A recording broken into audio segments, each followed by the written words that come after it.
అనగనగా ఒక ఊరిలో బాలు అనే పిల్లవాడు ఉండేవాడు. అతను చాలా తెలివైన బాలుడు.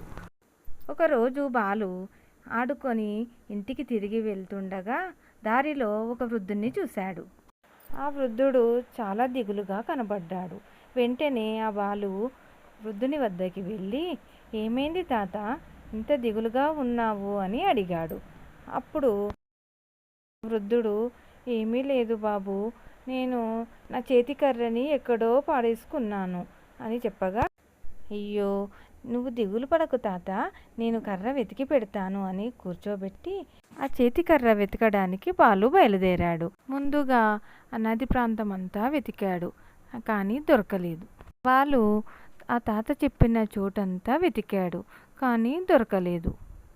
అలా వెతుకుతూ వెతుకుతూ సాయంత్రం గడిచింది. కర్ర దొరకలేదని నిరాశతో తాత వద్దకి వెళ్తూ ఉండగా దారిలో బాలుకి కర్ర కనబడింది.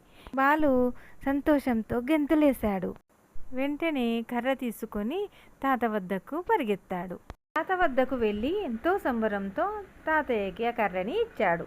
ఆ తాత ఎంతో సంతోషంతో బాలుకి కృతజ్ఞతలు చెప్పి బాలుని ఆశీర్వదించి అక్కడి నుండి సంతోషంతో వెళ్ళిపోయాడు.